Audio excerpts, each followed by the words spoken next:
Welcome back. I'm Kelsey Fabian. CVB President Mary Beth Stutzman joins me this morning. Good morning, Mary Beth. Good morning. How are you today? I'm doing good.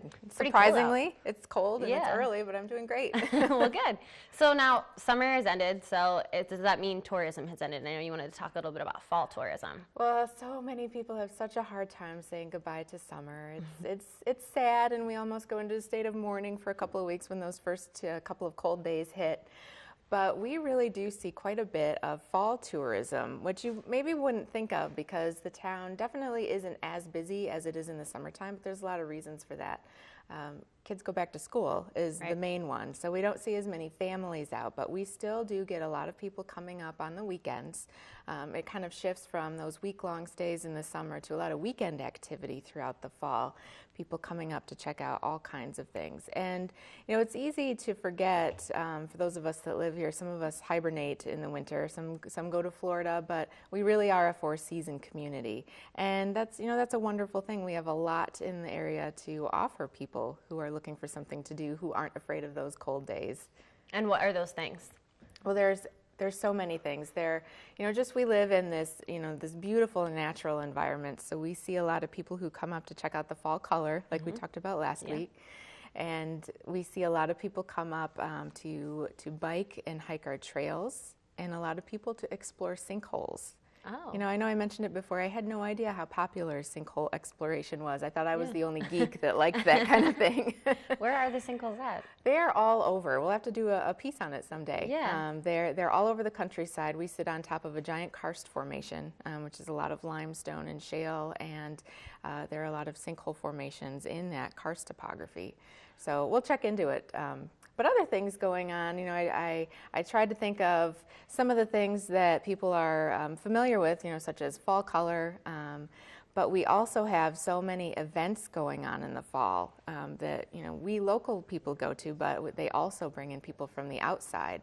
So we have things like you can head out to Kanabe's Munchy Crunchy Apple Farm in Rogers City. Yeah, Lindsay did a story on that. I would like to go there. Yeah, they have fresh baked donuts, apple cider. It's on 13 acres. They have 30 different varieties of apples. They have a kitchen there. They cook up all kinds of homemade goodies. I had one of their pumpkin donuts. It was delicious. Yeah, they have a playground for kids and other activities that you can partake of. My husband actually organized a cycling ride, road cycling on bikes. Oh, cool. And they pedaled all the way up there from Alpena. He called it the Great Donut Roll. Because after that long ride, they made it up there and they deserved a donut. Yeah, so I'm sure. I followed in a car. I did not ride my bike.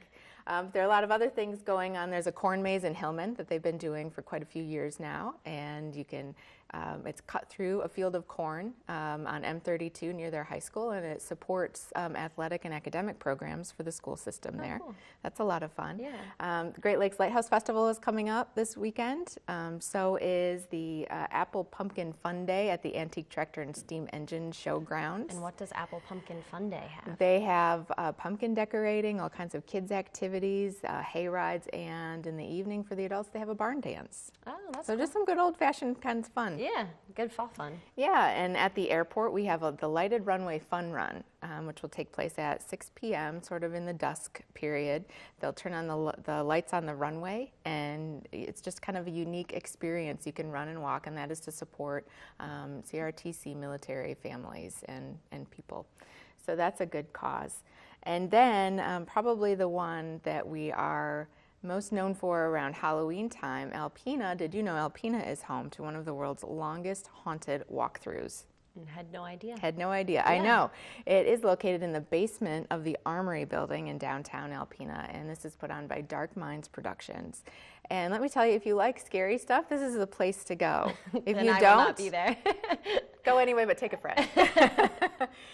This is their 10th year, Oh, wow. and they bring in people from all over the state to come to this haunted walkthrough. It's like a haunted house. Every year they have a theme, and completely staged. They do an amazing job with go all theatrical out? makeup. Yeah, it is all out. My husband and I went there.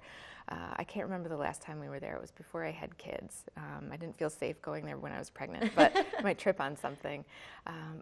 But we pulled up to the Armory by the City Hall, and they had characters and actors out lurking and stumbling around in the yard. Everything was just top notch, and it's a really great opportunity if you like that kind of stuff here in Alpena. I get scared pretty easy, so I might have to pass on that one unless I suddenly get up enough courage.